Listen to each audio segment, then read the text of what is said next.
This is Dan Schneider. On this Dan Schneider video interview, I will be talking with author Philip Goldberg about spiritual matters, especially relating to consciousness.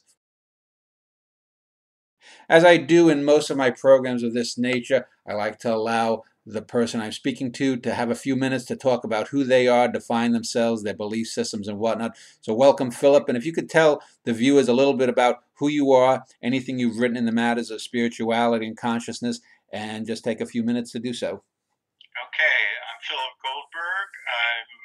I have been a student primarily of Eastern philosophies and the philosophical systems of Vedanta and yoga that we associate with Hinduism for 45 years, a quest that began with my own personal search and turned into a major theme of my writing and independent teaching, public speaking, and so forth.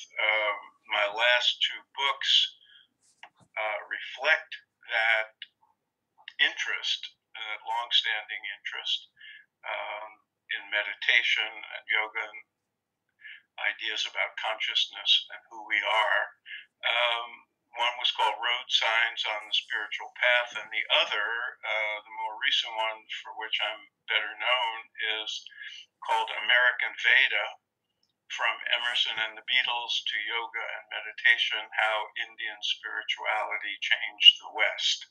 So I'm very much interested in how the ideas that were born in India, that we associate with the East, and in philosophical terms, Vedanta, yoga, Buddhist philosophy, and people who think in religious terms think of as Hinduism, Buddhism, and the other Indic traditions, how they've come to the West and influenced our thinking here.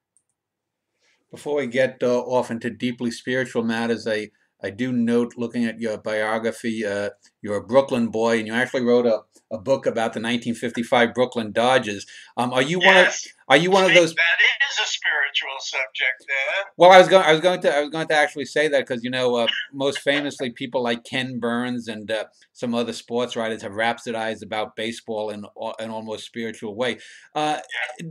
do you just? I mean, you're not one of those people that would imbue too much into the sport, but do you find something about it, like a clockwork universe or something in it? The way someone hits a double off a wall, or the way a pitch goes across the plate. Uh, you know. I know there are people who have written rhapsodically about baseball as a kind of spiritual pastime.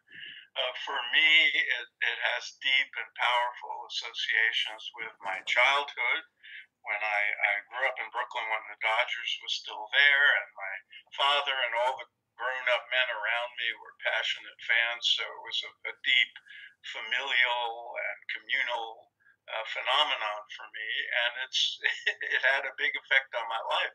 So I wrote a novel in 1992 that was set in the year the Dodgers finally win the World Series, and if I reflect upon it, humorously, you can find a lot of fun parallels to the spiritual life in being a passionate, diehard baseball fan.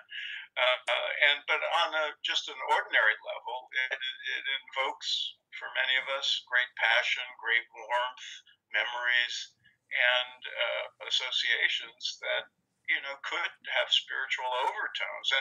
And the whole thing about baseball and why it's different from football, that's that famous George Carlin routine where he compares the two, and you can find it on YouTube. It's hysterical, but it's also true. There's things like in baseball, you come home. The whole idea is to come home, and it's pastoral. There's no time frame. It goes as long. It has a kind of evocation of eternity, because a baseball game theoretically can last forever, and there's the non-parallel lines emanating out from home plate have a kind of aura of infinity. Yeah. And there's this pastoral field of green. So it evokes those kind of feelings in us. I suppose that something like football or basketball with their fast pace would not. In your books and in your writings, you evoke, to use that term, a lot of what people growing up in the 1960s and 70s, the hippie counterculture generation, what turn off, drop out, tune in kind of thing. And, it reminds me of a lot of what a lot of white male academics feel about jazz too. Jazz and Eastern philosophy and thought tend to go hand in hand with a lot of sort of suburban hipsters of the era who try to find something deeper, sort of go beyond that madmen kind of archetype that we've gotten in the last few years. How did you first get into a thought? Because with the name Goldberg, I'm assuming you were raised a Jew or you were raised fundamentalist, or? No, quite. I was raised by atheists. Uh-huh. So my Jewish, I always joke that I'm from Whoopi's side of the Goldberg family. There was no religious training whatsoever. I didn't see the inside of a synagogue until I was old enough to attend other people's bar mitzvahs. I just had, my parents were of the religion is the opium of the people school, and so I didn't have any of that at all. But in the 60s, when I was in school, in the early years of college and increasingly through those 4 or 5 years, I was restless and discontent. You evoked the madman image, and that was the prevalent notion of what one does, what a young man aspires to, and it just seemed ridiculous and empty to me and a lot of my compatriots in the sort of years leading up to what we think of as the counterculture hippie years. So there was this overlap. If you were on the early wave of the baby boomers, there was an overlap with the beatnik era and the hippie era. So, and I lived in New York, so I was influenced by all that alternative thinking. And I was just hungry for truth and for answers to questions about who we are and why we're here and how you live a fulfilling life, because the images we were given of happiness or the way life, a satisfied life should be, we saw through it, and we saw a lot of unhappy people, a lot of alcoholics, a lot of just unhappy grown men who seemed to have lived the American dream, and women who were desperate for something different. So the search for meaning was on. The search for answers to the big questions was on, and I was heavily involved in the radical politics of the era, and in studying psychology and reading Marx. The whole package. But they all seemed to lack something. And I just felt an inner yearning. And then, of course, the drug culture kicked in, and I had some experiences that could only be defined as transcendent. And in that milieu, the philosophical teachings of the East were coming into our hands, through various writers, interpreters like Alan Watts and Aldous Huxley and Joseph Campbell. And then eventually some of the original texts in translation, like the Bhagavad Gita and the Upanishads, the books of Taoism and Buddhism, the Zen people were around, the Suzukis, and of course the beatniks, who were very influenced by Zen. So all that was in the atmosphere, and then the Beatles went to India and took up transcendental meditation, and it just fed me, and something about it appealed to me and made sense. I remember thinking, I was told all this Eastern stuff was mystical, mumbo jumbo, but it seems very rational, and it seemed very authentic and practical to me as compared to what we normally think of as religion.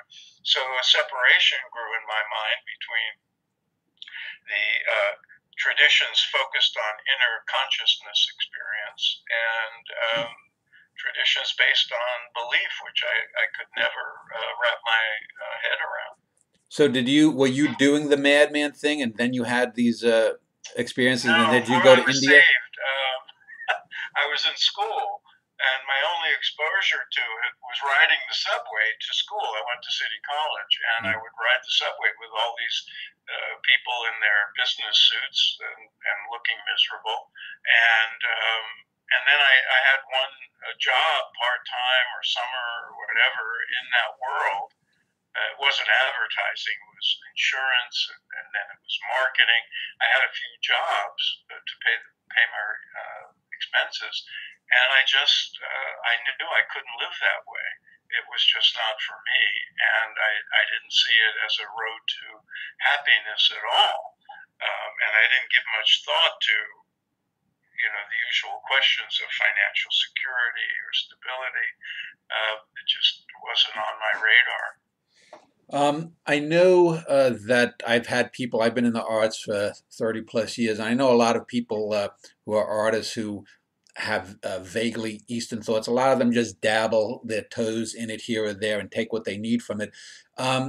At taking, just if you could, for people listening, if we think of the Abrahamic religions that dominate the West versus, say, Buddhism and Hinduism, what do you think is the basic difference? Is it the approach of the West being more of the individual, which later gave rise to British law, which later gave rise to the idea of property rights and stuff, versus the Eastern, which is always, in my limited exposure with it, seems to be more focused on the masses.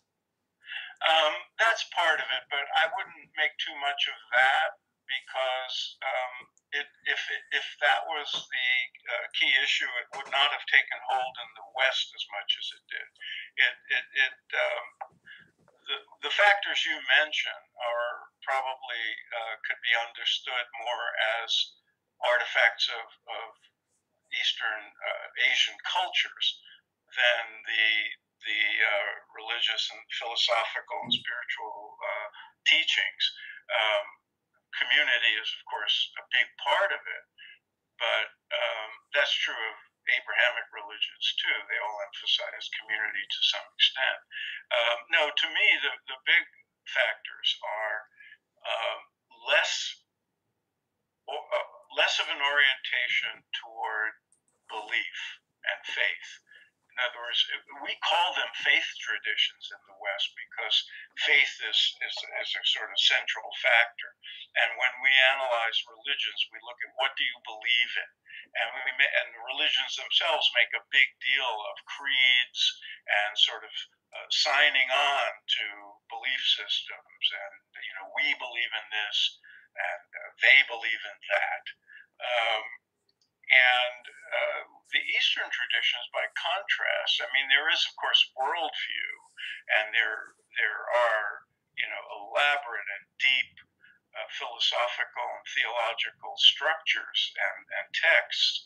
But the primary thing, and even in the text, will point in this direction. The primary factor is individual inner experience. And the central feature of that would be the gradual growth of awareness of one's own true nature.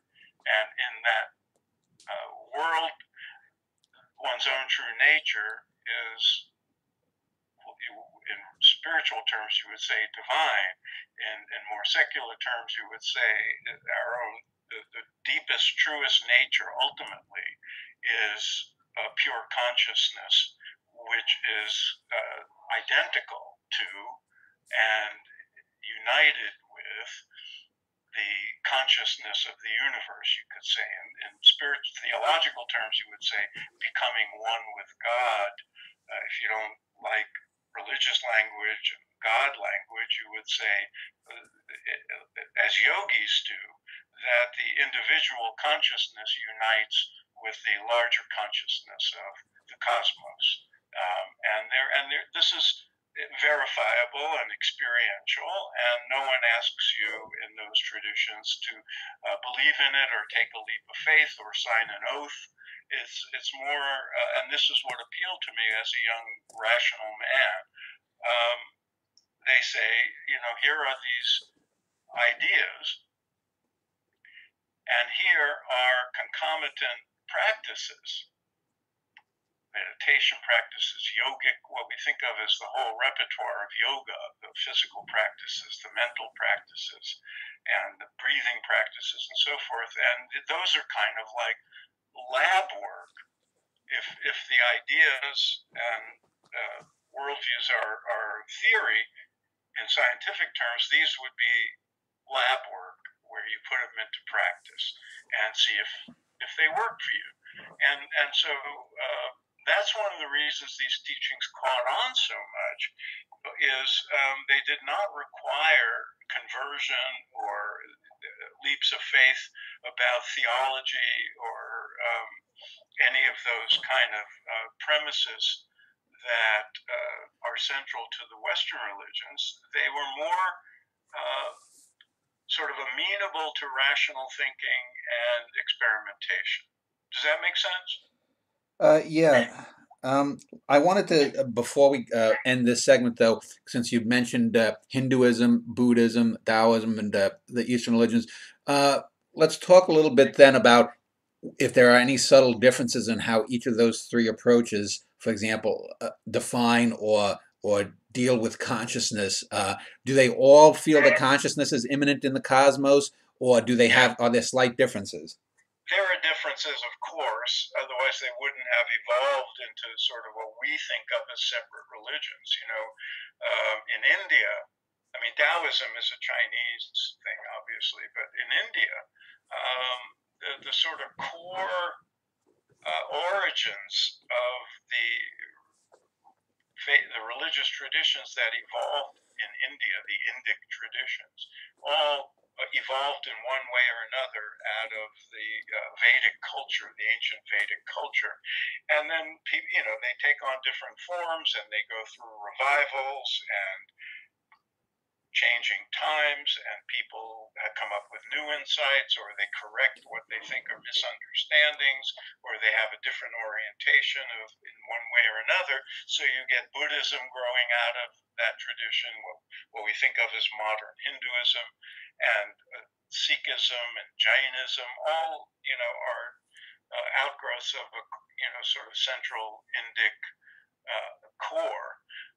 And in Taoism, it evolved. It's a different evolution, but you can see commonality. So someone like Alan Watts back in the 60s and 70s was articulating the sort of essence of each of these, and acknowledging the differences in flavor, but the core elements of who we are and what consciousness is.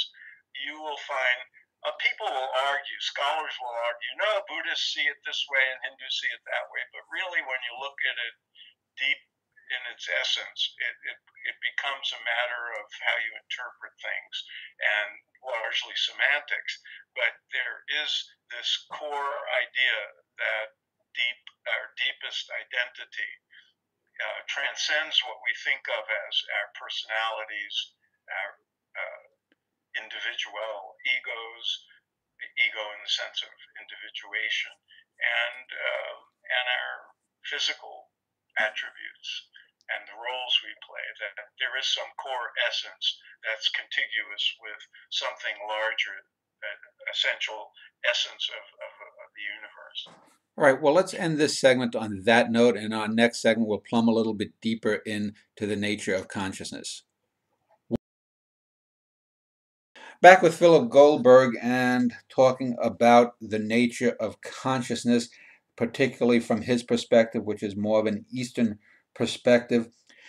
Let me just, I guess, start this segment off asking a simple question. Do you believe that individuality is an illusion, or is it actually something that is? Or are you Philip? Am I Dan? Are the people who are watching this, are they individuals, or are we just aspects of one another?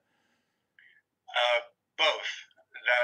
The simple answer is both. I mean, people argue about this stuff, and even in Hinduism, even in the Vedantic tradition of Hinduism, which is the aspect of it that really focuses on oneness, there are different schools, and some will say it's all one. There is the two-ness, the separation and individuation is an illusion. It's not real, and others will have a nuanced view of that, where both are real and so forth. And it's a lot of arguing over not much, because ultimately they would say ultimately there is only oneness, and that's true. In the same way, ultimately water and steam and ice are ultimately H2O. But we can't deny that water is different from ice, is different from steam and or vapor, and so the one reality takes different forms. And you could say the forms are illusions, and that comes a lot from this Indian concept of Maya, which is a concept to explain how it is we see differences and how difference and separation manifest in the world. And people have translated it to mean illusion, as in it doesn't really exist. But we are talking to one another. And if we were in the same room, we would shake hands, and it would feel different from if we didn't shake hands. And if we bumped into each other, it might hurt. So there's obviously individuality, but on a deep level, just that, and physicists will say, ultimately, we have these different bodies, but, they're all made up of stardust from the, Big Bang time. And so we have commonality. We have commonality in our DNA structure. We have commonality in many ways. In that sense, we're one. In other ways, we're individuated. So I don't see any reason we can't look at that as a kind of both being true, because they both are. The differences and the separation, the individuality, is the obvious part of it. The non-obvious part, the invisible part, the hidden part, is the oneness. But that's experienceable, and enough people over the course of humanity have awakened to that sort of realization that ultimately my consciousness is the same as your consciousness, is the same as the consciousness of the cosmos, so that we can at least accept it as a workable hypothesis to go by. But and I accept it because of my own experience and those of others as an obvious kind of conclusion to reach. But at the same time, we're individual. Yeah. You mentioned the Big Bang, so I take it that you keep up with things like modern cosmology and stuff. 100 years ago, To some degree. yeah, 100 years ago, that was unheard of. 100 years from now, that may be in the wastebasket of history. But let's assume that something like the Big Bang, or that there was an origin, a beginning point of the cosmos. That would presuppose, I guess, or the natural intellectual outgrowth of that would be that whether as individuals or in a cosmic sense, consciousness had to then evolve from that initial set of circumstances. So, if so, do you think that that consciousness is possibly something like electromagnetism or gravity, that it's a fundamental quality of ingness, ingenting, as Ingmar Bergman might say, the essential, woven into the fabric of reality? Yeah, this is, and a lot of this depends on how you define consciousness. When I hear people speak about consciousness, learned people, philosophers, scientists, neuroscientists, I often think, are they in agreement with even the definition of what they're talking about? Now, those people know a whole lot more about than I do. They've spent lifetimes contemplating these matters, if they're philosophers, and lifetimes investigating the brain, if they're neuroscientists. But they also come to it with certain assumptions, like we all approach things. And so often what they mean by consciousness is human consciousness, is essentially thought and Yeah. perception, and the assumption is there that consciousness is an epiphenomenon, an artifact of activity in the brain, and doesn't exist separate from that. Well, but that's an assumption. Nobody's ever done experiments to prove that. It's just the assumption that neuroscientists make, or in many cases philosophers make. But if you expand the definition of consciousness and think it might have meaning apart from human thought and perception, memory, and that sort of thing, then everything can be seen as conscious. And in the Eastern view, consciousness is a fundamental element or quality, attribute of creation, of manifestation. So the universe has consciousness built into it. It's very hard to articulate these Well, things. let me just give you an example. I think one of the limits that I see is an anthropocentric view of consciousness. For example, the famous mirror test. You put a human being, you put a chimp, you put a cat, you put a dog, you put a frog in front of a mirror. Can it recognize itself?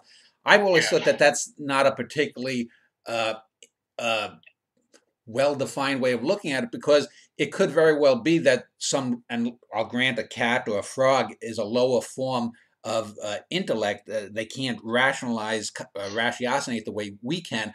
But I could imagine an alien on another world growing up in circumstances where the recognition of the self might very well not be at all fundamental to its sense of being, of aliveness. And to use that as it may very well have eyes that it could see itself in a mirror, but it might not recognize itself as individuated from amongst a crowd of beings there as well. So I think there's a very much evolutionarily based bias that we have in the way we evolved as human beings in consciousness. I agree with you.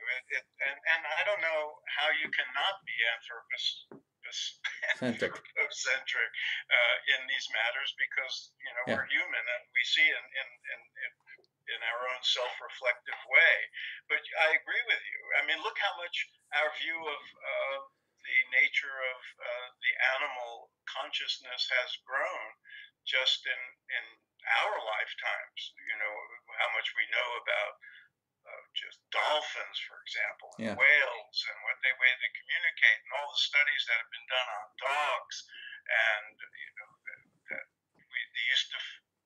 the assumptions we had a generation or two ago have changed because of experimentation. So that's likely to evolve too. But you're right; it's an anthropocentric way of looking at things, and the obvious is, well, we have these brains, and if something happens to the brain, our consciousness changes. So consciousness must be an artifact of the brain. On the other hand, our image and understanding of the brain is in its infancy, and we'll see what happens as things evolve. But there's reason to at least accept as a working hypothesis the Eastern view that consciousness exists independent of brain function, maybe not in the individuated sense we understand it to be, but in that view, the brain is more like a TV receptor, where as somebody once put it to me, if you were from another planet and you somebody sat you down in front of a television, you would think there's little people inside there doing things and Yeah. saying things. And if you press a button, they disappear, and you would think they no longer exist. But what we're actually seeing is a receptor device that picks up signals from the outside and converts them into something we recognize and can relate to. And maybe the brain is something similar to that. Well, interestingly, last year I did a show on the nature of existence, and I spoke with a physicist named Adam Frank, and he actually mentioned that himself, that that a lot of physics, or there some people who have studied the brain have looked, apparently have some theses along those lines, that the brain could be a receiver of Yeah. consciousness rather than a creator of consciousness. I don't know how that would work. Do you have any working No, hypothesis? and I'm not a scientist, so Yeah. I can't tell you, but I try it as best I can to sort of keep up with this. And I know they're a minority, a very small minority who think that way. And because of my interests, I know that some of the physicists, and probably philosophers as well, who are at least taking that thesis seriously, have been influenced by Eastern ideas and practices. And, so even people like Erwin Schrödinger and Heisenberg and Oppenheimer, these great physicists, Tesla, they found a compatibility in their own investigations in quantum physics to ideas from Vedanta philosophy and Buddhism, but so many neuroscientists have as well. But it's a distinct minority. The basic assumption is that the brain creates consciousness, and in a certain sense, that's irrefutable if you define consciousness in a limited way. Well, for example, people who would a century ago would have been called like carnival pinheads, microcephalics, and people who have autism or various forms of mental retardation, clearly they have a more limited purview on cosmos. They cannot grasp, let's say, some simple tasks and whatnot. Sure. Arguing from the idea that consciousness, though, is somehow immanent, though, then you would say consciousness then is not an intellectual thing. Then it's something. Well, that's one manifestation of consciousness. The human intellect is one form that consciousness takes, and we wake up in the morning and we say we become conscious, and we assume consciousness doesn't exist when we sleep, but that's one view of consciousness. One could say we are consciousness, and consciousness manifests in waking state, dreaming state, sleeping state, and when we're remembering, it's one form of consciousness, and when we're analyzing something, it's another form of consciousness, and when we feel love within ourselves, that's another form of consciousness we can think of as emotional. So maybe consciousness takes many different forms, and you could say it's all mediated by the central nervous system and brain activity. But you could also expand that and say, well, the dog is conscious, and the plant is conscious, and the desk is, a different form of consciousness, maybe a denser form of consciousness. It doesn't think, but the core nature of anything in existence might be what we think of in the abstract as consciousness. Well, how for example, would a rock or a grain of sand be conscious, even in the way, say, that a protozoa, a microscopic or one-celled creature, clearly can move. One of the ways we define life is, by motion, by reacting to the environment, changing, evolving through generations. A rock, as far as I know, can only sit there and get worn away. The Grand Canyon gets cut out after a few million years of water running through it. Right. So we don't think of rocks and trees, well, trees maybe, but we don't think of rocks and mountains and, rivers as conscious because, we define it in terms of that human beings relate to. We assume rocks don't think and rocks don't wonder, if somebody's going to pick them up and throw them at another rock or something. That's one way we define consciousness. But what I'm talking about is something far more abstract than that. And if you accept the notion that consciousness is built into the very fabric of creation as one constituent quality, and I acknowledge this is not something that is obvious on the surface. What might be obvious is that a cat or a dog is conscious, but when you say everything is, the stars are, and rocks are, that's a leap. But it's one worth contemplating, if you're willing to expand the definition of what consciousness is. Well, wouldn't you actually, though, need to have some things in the cosmos be unconscious or non-conscious? Because without good, you can't define evil. So without... Well, that's a very good point, and maybe, we can accept the fact that we would have, at least for the purpose of analysis and understanding, place limits on what we call conscious or non-conscious. And that's very common. People will say animals are conscious beings.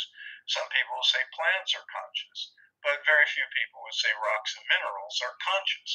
But you could say they're consciousness in their essence. But that's a leap. A potential consciousness then. They would have maybe a potential consciousness, just like cosmologists will talk about nothingness, but they'll say it has potentiality in it, therefore it's not nothing.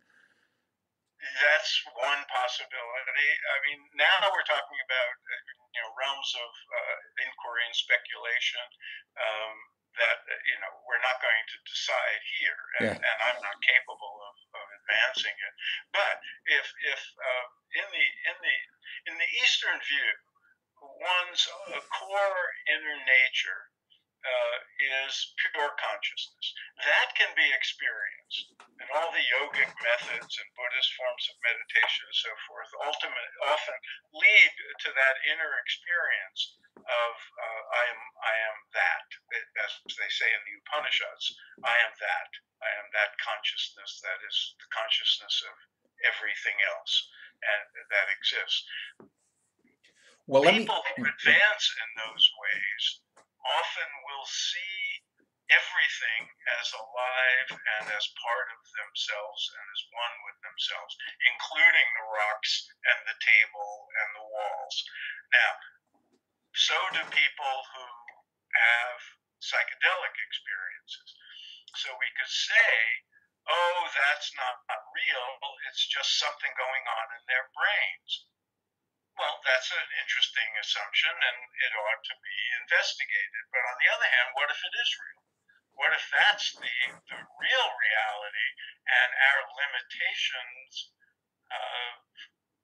lead us to assume that the distinctions we make between humans as conscious and rocks and other things as non-conscious, maybe that's something to be questioned. Now, there's this other aspect of it, of sentience. We even in the East, they separate out sentient beings from non-sentient.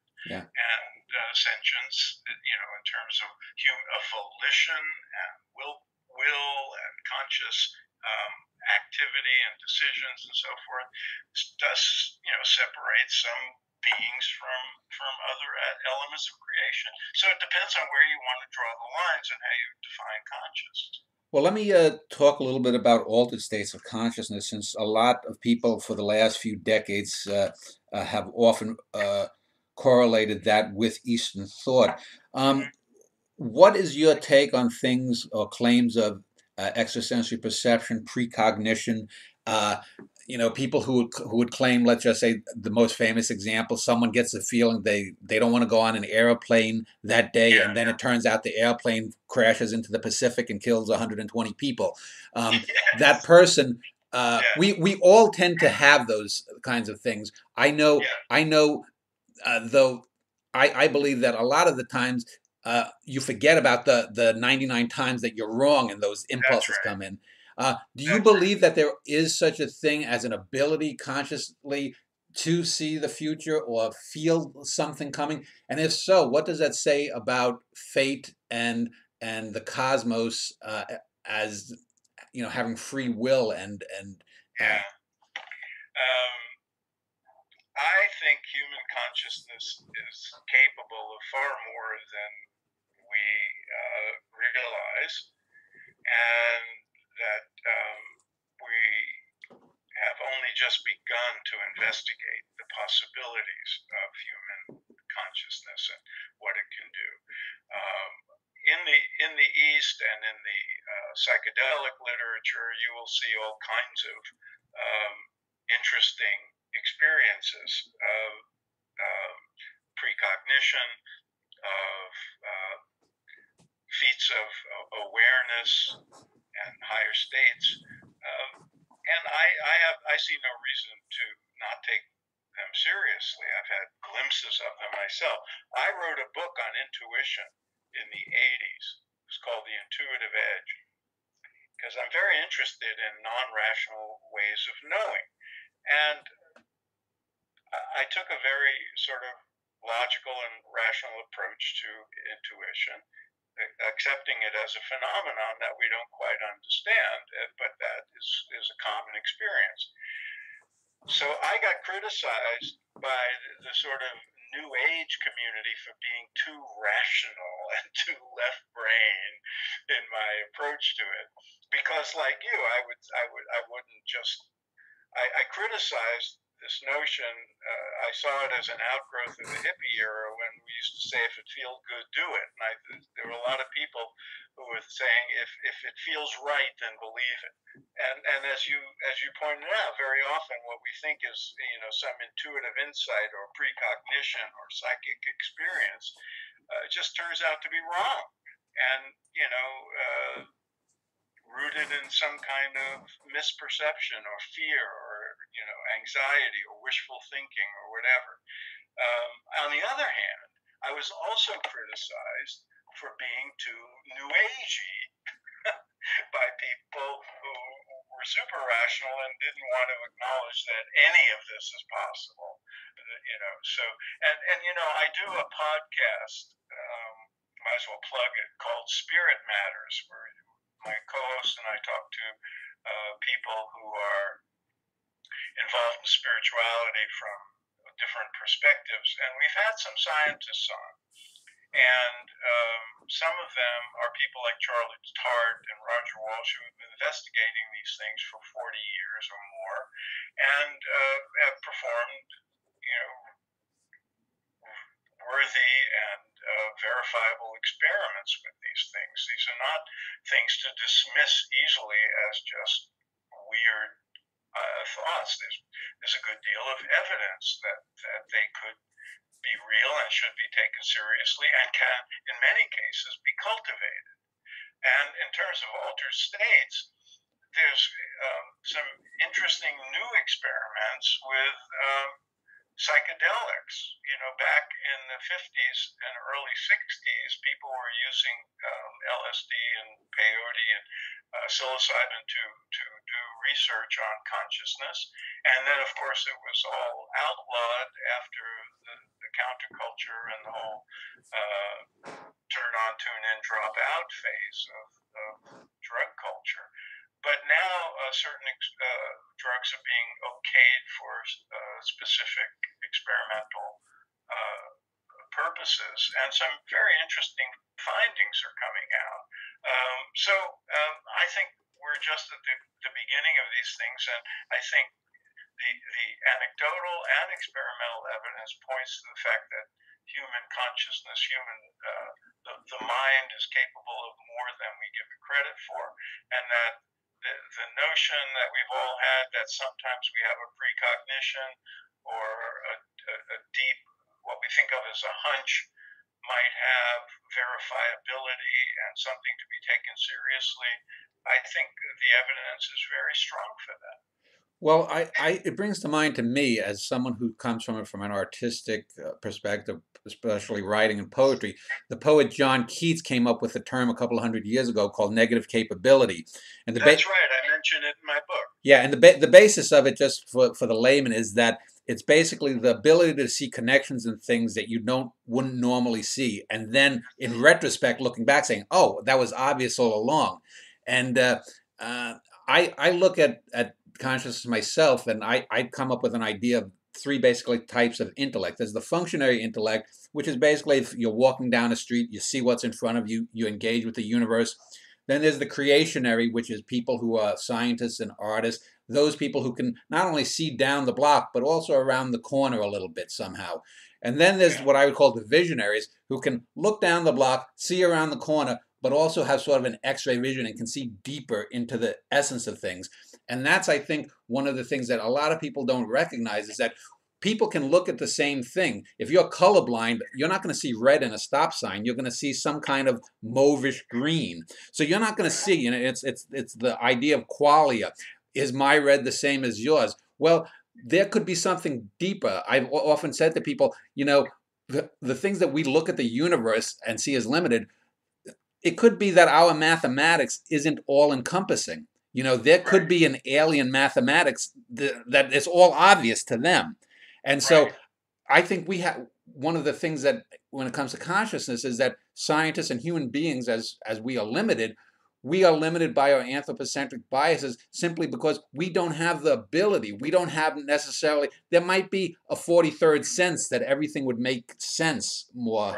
Right. No, I couldn't agree more with what you said. And even within the realm of what we think of as intuition, there are different kinds of intuition. I came up with some categories when I wrote that book. But you're quite right. And if you look at the literature on scientific discovery, you see a great deal of commonality with artistic creation.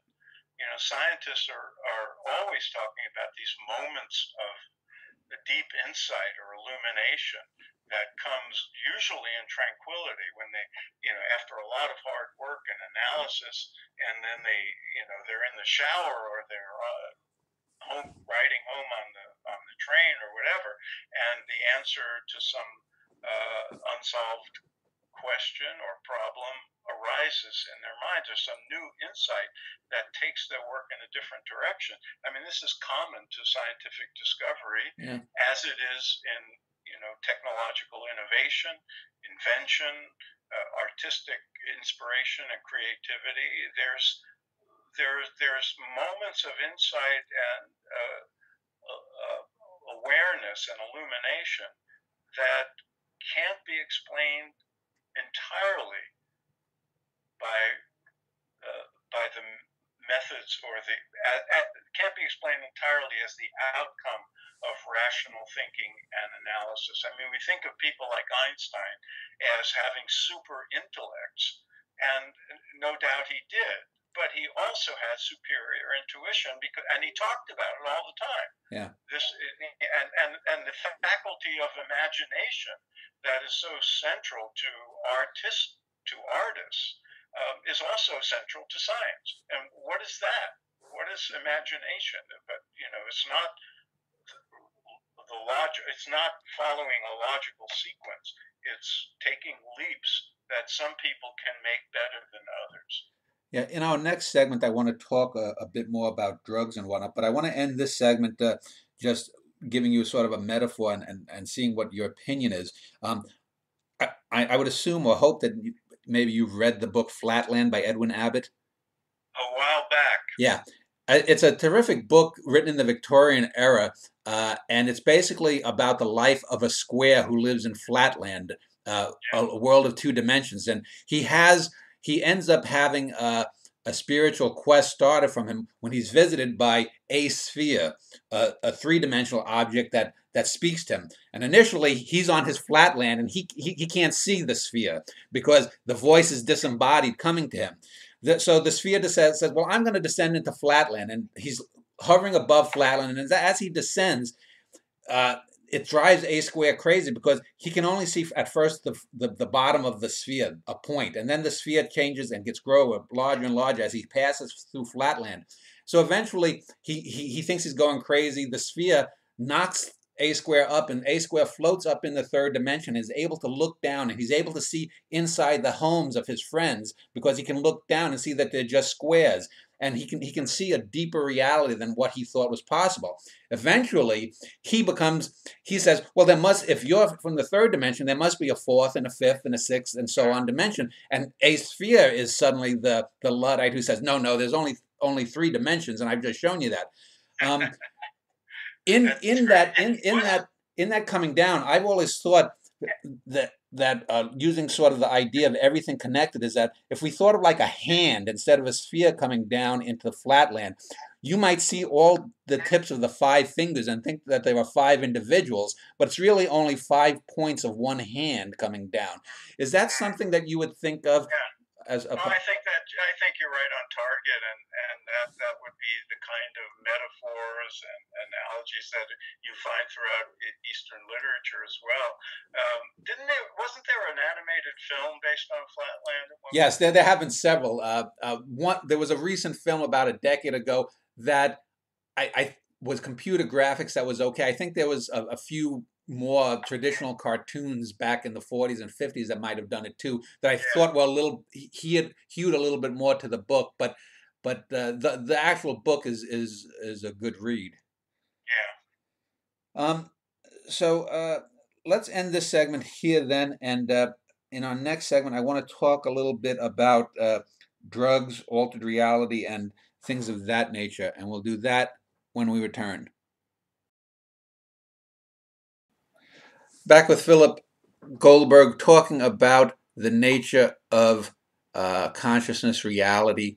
You had mentioned earlier, and this is often associated since my youth in the 1960s of Eastern religions with drug use. And I know when I was a teenager in the early 80s, I would listen to a lot of Alan Watts's radio show and whatnot. I grew up with playing me and my friends in the Brooklyn Queens borders along the streets where there were heroin galleries where people were just passed out, with their arms. They looked like lepers or AIDS victims, which came a little later on. I always have associated drug use with people who want to sort of tune out the bad things in their life. A lot of the psychedelic drugs claim to do the opposite. What do you think it is about drugs that gets to a deeper nature rather than obscuring reality? Yeah. Wow. That's a big question, and one you should probably explore with the scientists who have done research with these substances. But back in the 60s, you're absolutely right. Drugs, cause a lot of damage, and we all saw it. And then there were these different kinds of drugs. They weren't heroin. They were drugs that expanded the mind and awakened one's awareness to other aspects of reality that are usually hidden. We called a lot of it hallucination because they also produced, what we think of as unreal images, and in some cases, dangerous delusions. But they also,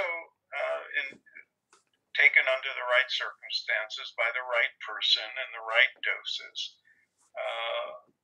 produced something either identical to or parallel to what is defined in the mystical literature as various forms of transcendent experiences that historically have occurred through mental and physical disciplines, not without use of substances. So that's one of the reasons that the Eastern traditions got associated with psychedelic culture. And it's why somebody like, Dr. Richard Alpert of Harvard went to India to figure out what was going on when people were taking LSD, and came back as Ram Dass after meeting his guru there, because there was this overlap. And a lot of people involved in the early days of experimentation with these drugs were looking for explanations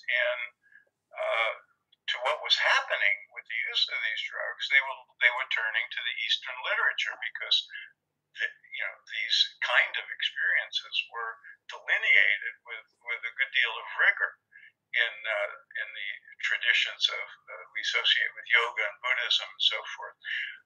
So that's where the commonality was. And if you talk to the scientists who were either involved back then or the ones doing it now, like for my Spirit Matters podcast, we interviewed Anthony Bossis, who's doing research on psilocybin at NYU. And there are people now at Johns Hopkins and other places doing research using these, what they think of as medicines, using these substances on particular populations, like people with terminal illness, and seeing how they can be of help and of use. And there's great, apparently, practical value in this. And in the old days, they were just sort of doing research not just on their healing capacity or their palliative capacity, but on changes of consciousness and perception that occur with the use of these substances, and the often lasting transformative benefits. People change as a result of these experiences, just as they do if they go off to an ashram and have deep meditations for a long time. So there's something to be said for the use of these in healing and in research on consciousness. There's also a downside, and we discovered all that in the 60s. That's why they're so carefully controlled now. And all the scientists who are experienced with this talk about the importance of what they call set and setting. So the mindset going into it, the experience, the setting, the supervision, the care that's taken with proper dosage, and in ruling out people for whom it might have adverse effect.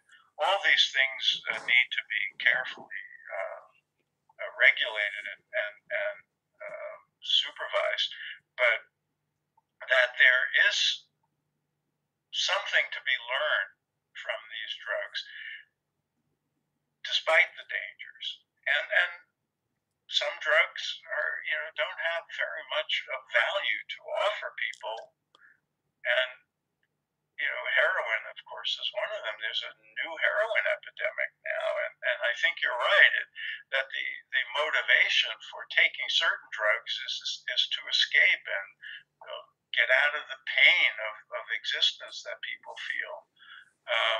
But the motivation for taking other drugs and for some people is the opposite, to have a more meaningful and deeper engagement with life, and to expand consciousness and become more awake as opposed to less awake. We've talked mostly in this interview in sort of broad swaths. I want to sort of, as we get towards the end of the show, talk a little bit more about your own personal views. I had started this series of interviews with the written interviews. I did a few dozen of them a few years ago, and I interviewed a philosopher named Mark Rowland, who's at the University of Miami down in Florida, and he had come up with a version of the old idea about the river, talking about the river of cells, meaning that every 4.5 to 7 years, depending on who you ask, every atom or quark in your body is replaced by another thing. So you really are a pattern that slightly changes over time. You're not really the same thing that you were 10 years ago.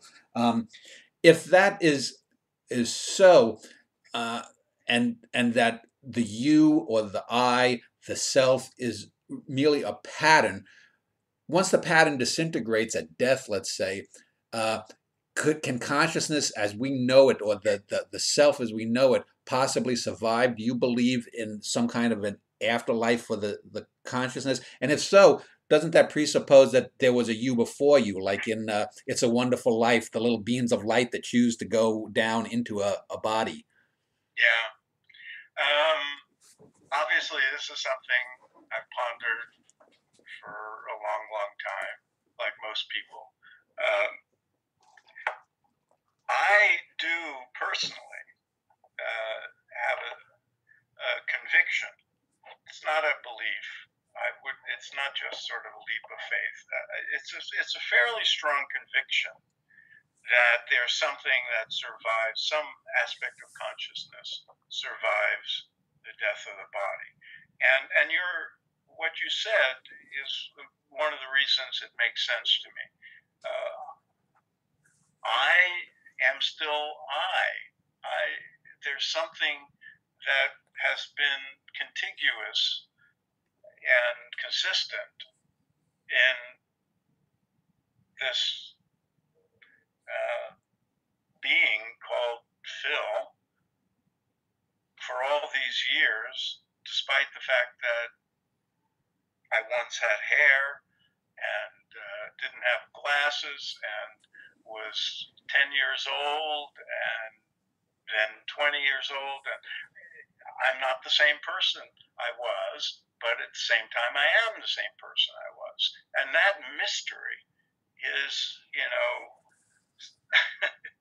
is deeply intriguing. I don't pretend to have answers to it, but the consistency of an I, of a self, has never been adequately answered rationally or scientifically. It's just we know it's true.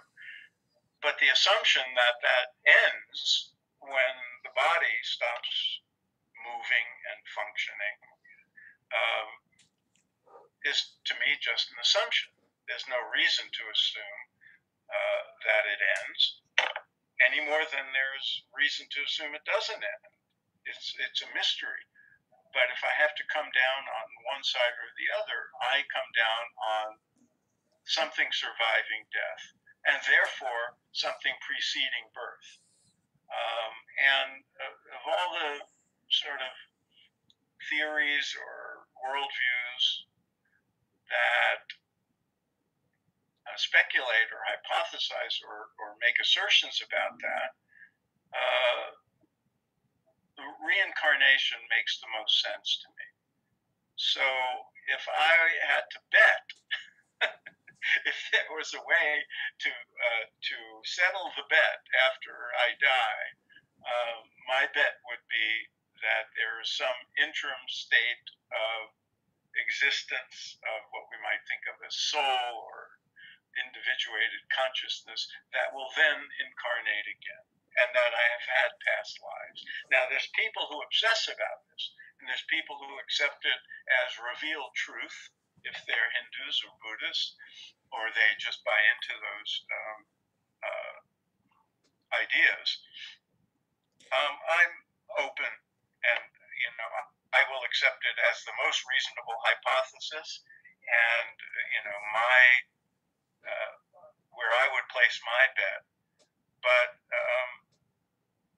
if it turns out not to be true, I'll find out one day, or I won't find out. Yeah. I will either know something I don't know now after I die, or there will be nothing to know anything, in which case I won't know that I was wrong. Well, I think in the sense that we're all made of these individuated little bits of matter, one could argue that all of us have a bit of Napoleon or Genghis Khan or Cleopatra in us at some point in our lives. Yeah, that's right. You could say that we, there's continuity in that, and energy doesn't disappear; it just takes different forms. And so you could say that, even the molecules and atoms that make up our bodies will continue after we're no longer conscious or what we think of as alive. But this notion of being of having a conscious individuation and that there's meaning to it, because the whole notion of reincarnation is that you return to learn more lessons, and it's kind of like matriculation in school. And that kind of makes sense to me, that the universe might be structured that way, as opposed to just we get this little brief moment on the planet in this form, and that's it. But then wouldn't that also suggest that there has to be sort of an over soul, if you will, because you, for example, would not necessarily know the lessons of a form of yourself, say in 1750. So Right. if you're ignorant of that person's existence, and that person was ignorant of the person that came in 1423 or something, there would have to then also be a bifurcation of the consciousnesses that think they're individuals and the larger oversoul that is matriculating. That's right. And you use the word oversoul, which has resonance with the terminology that Ralph Waldo Emerson used. Yeah. And I don't know if you were influenced by Emerson, but many of us were. And Emerson, in turn, I was a transparent eyeball. That's right. Exactly right.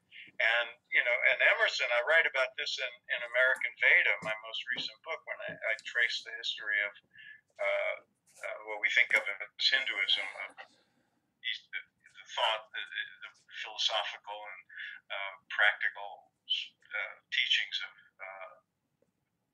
Hindu philosophy and Vedanta and yoga.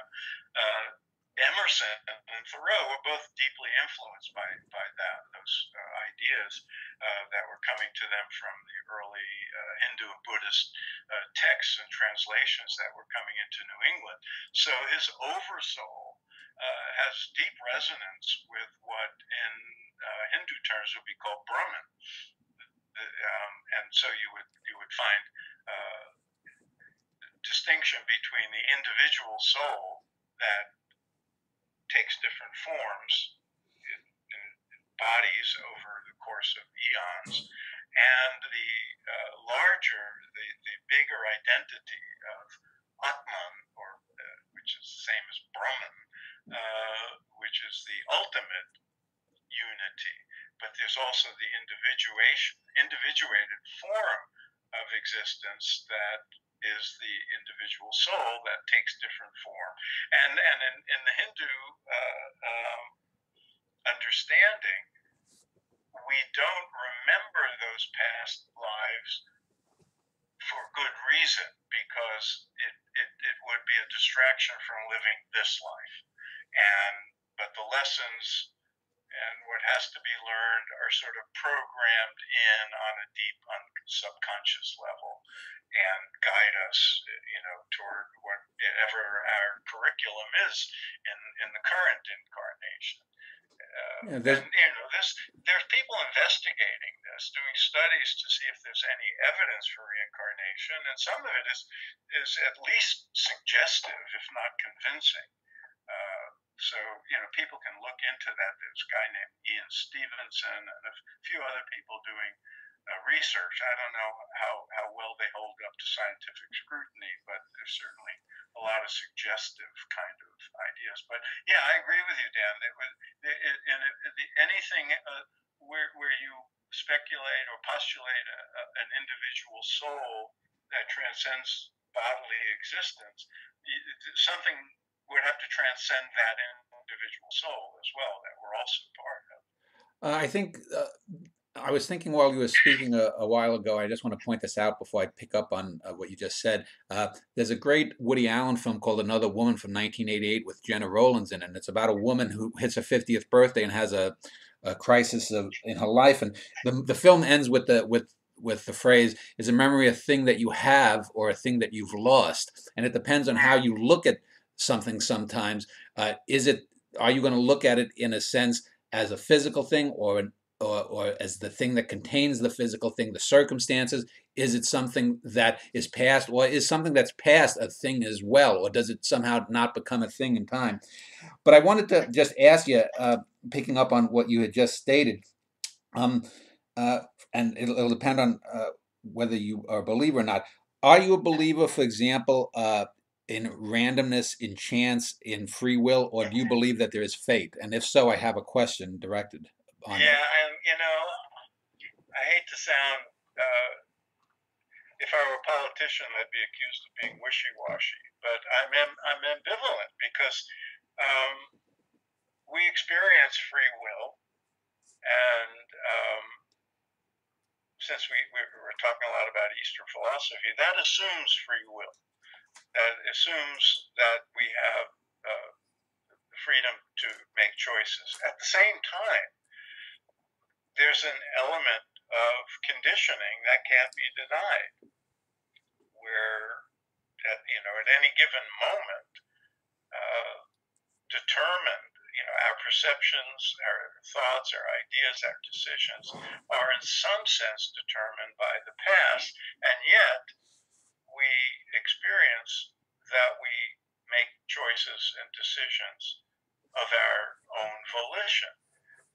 Now, where the conditioning ends and free will begins, if it ends and begins at all, is, I don't know the answer to that.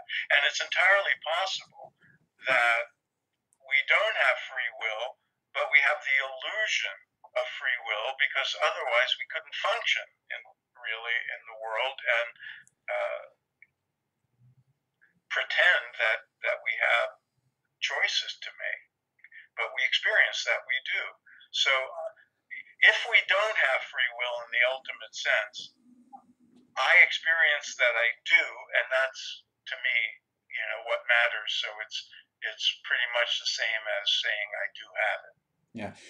The reason I asked was because I wanted to, thinking of the oversoul, I wanted to give you an idea that I read years ago in a physics book, and I forget the name of it, but I've heard it several times. There's the idea in some aspects of physics, physicists ascribe to a thing called the block universe, that everything from the beginning to the end is pointed out. Time is an illusion. And instead of, say, the past or the present, for example, being some catalyzing event that separates the past from the future, everything is mapped out everywhere, that in every possible permutation. We just are sort of ignorant of that. And so the Philip Goldberg of 1972 is still in existence. And using that idea, I had read of the idea of the roller coaster idea of person, being that instead of think of yourself, the Philip Goldberg experience or the Dan Schneider experience or any other individual, instead of being riders in a roller coaster we call life, we are the roller coaster. And so individual modes of consciousness or beings of consciousness could say, well, if I want to matriculate in subject A, B, C, I might want to take the Philip Goldberg experience and get in that roller coaster, so that there could be any amount of consciousnesses experiencing the life of Philip Goldberg from, say, 1945 or whenever you were born till you're dead. And that exists in this block universe, so that any consciousness at any time could say, well, I want to experience the John Keats thing because I need to matriculate in a tragic life, short life or something. Do you find yourself in any way seeing that could be in sync with your idea of an oversoul or anything? If this was 1968, I'd say, "Oh wow, Dan, you blew my mind." You must have been fun to smoke dope with back in the day. But yeah, I guess ultimately, when I get into realms of speculation and theorizing like this, and it starts to kind of creep into areas that might be better handled by science fiction writers or theoretical physicists, I'm in awe of that kind of stuff, and it's a certain point where I say I have no opinion. Okay. This is this is really interesting, and I would have to think about it for a long time.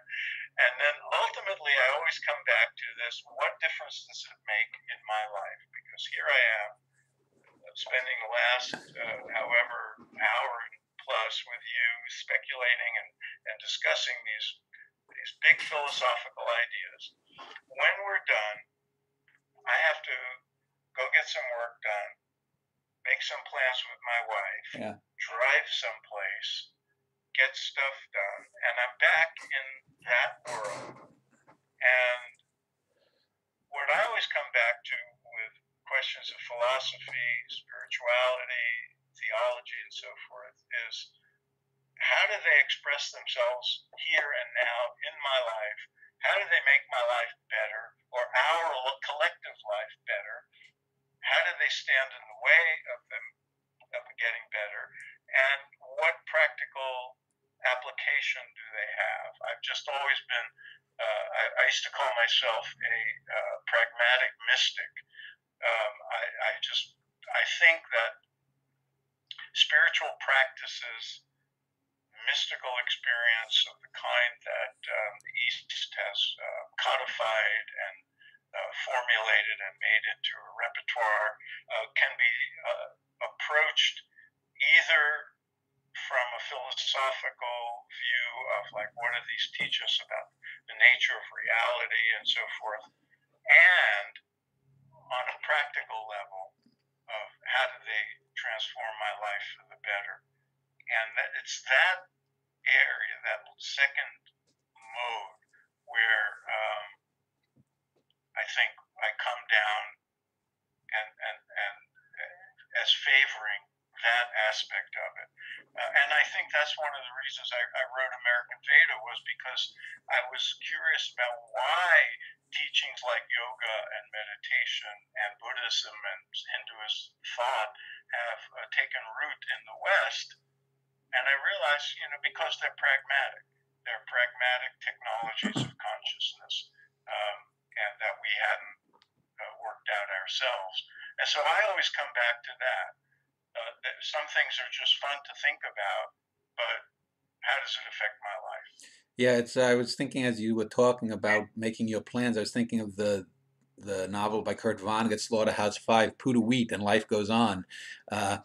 And so it goes. Yeah, and so before we end this interview, and I'll give you a few minutes to sum up your point of view, I just want to ask one final thing, and that's, when we talk about consciousness, especially in the West, probably the dominant idea for many centuries was sort of the homunculus in the brain, the little Phil that sits inside of you steering the good ship Goldberg.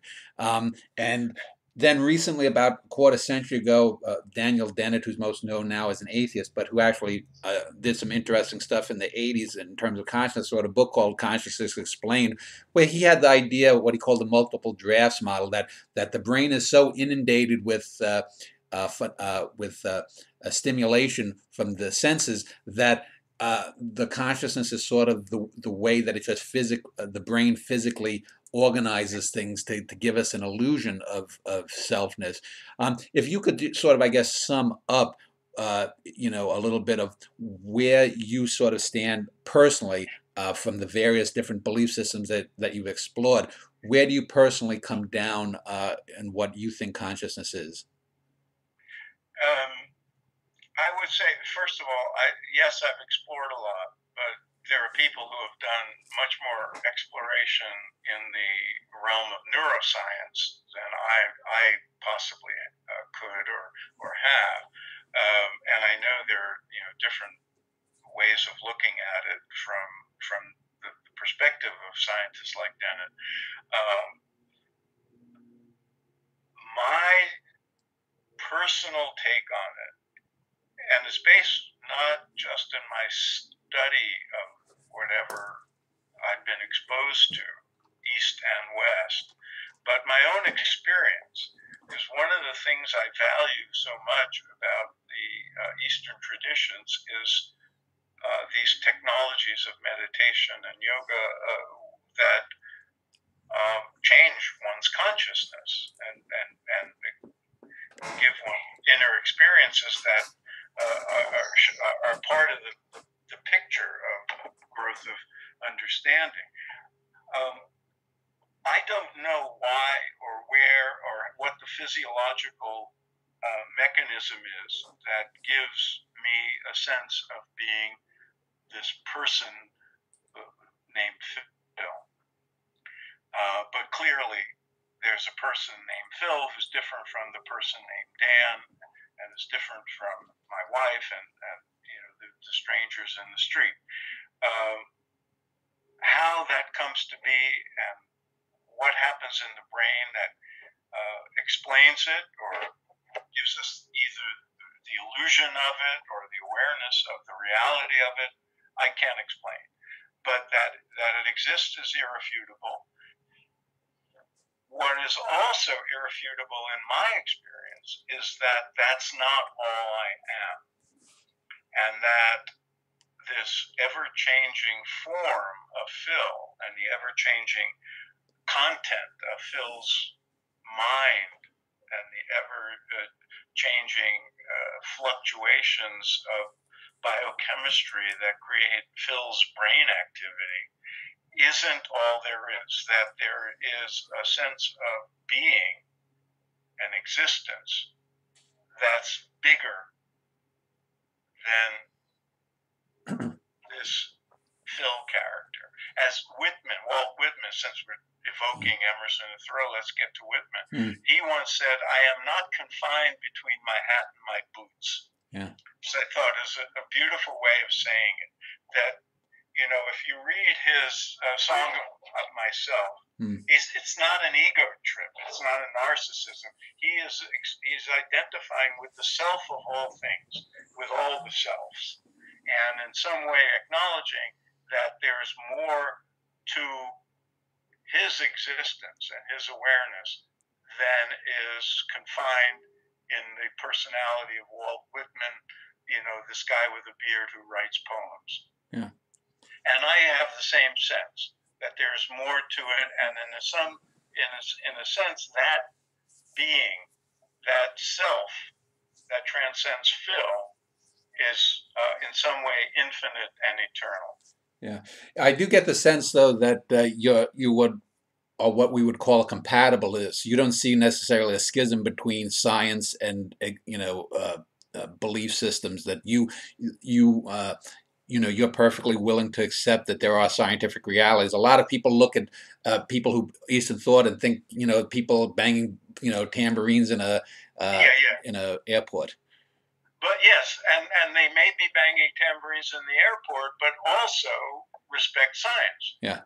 And that's one of the things I think that has allowed certain systems of Eastern philosophy and spirituality to be widely accepted in the West, is that ultimately they don't really conflict with a scientific approach to gaining knowledge. There's nothing in Hinduism, really, or Buddhism that would conflict with science the way, say, creationism does, in fact, it's the Hindu notion of time and the passage of eons. Carl Sagan in Cosmos remarked that Hinduism is the only religion whose sense of time and the billions and billions upon years and eons is consistent with science. And so the approach of these traditions is not inconsistent with the scientific approach. And, in most cases, they may disagree with certain conclusions that scientists come to and say there's more to it and science shouldn't be arrogant and think they know it all. There's more to it. But, those kind of disagreements come within science itself. So that's not an issue. But there's nothing fundamentally incompatible with Eastern thought and science. It's one of the reasons I was able to, look into it more deeply. Well, I want to thank you for your time. If you could just take as we end this interview, just take a minute or two for any viewers out there, if you wanted to just sum up your belief systems or encourage them to, on their own paths to discovery about life, existence, consciousness, if you just want to take a minute or two. Yeah, I would just say my worldview, the way I see the world, has been heavily influenced by the philosophical systems of Vedanta and yoga. People can explore those to whatever degree they're curious or want to see what they are. There's million sources. My own book, American Veda, has a lot of that in it, but it's mostly a history of how these ideas took root in America. And but there is a million sources, of course, these days, and so I would encourage that, and I would just encourage an open-minded exploration of all these ideas, whether you look to the East or the West, or to science, or to religion, or to psychology. I mean, we should go where our minds take us and not settle for received wisdom, because usually what's received is limited. PhilipGoldberg.com is Philip Goldberg's website. There's a link below this video. You can find it. You will also find some links I'll have up to some of the other things he's mentioned. If you found this enjoyable, tomorrow I'll have another interesting show with a man who has a website where he's kept 40 years of his dreams cataloged. It's called the World Dream Bank, so that should be an interesting show as well. So again, Philip Goldberg, I want to thank you for your time and your thoughts. Thanks, Dan. It was fun. All right.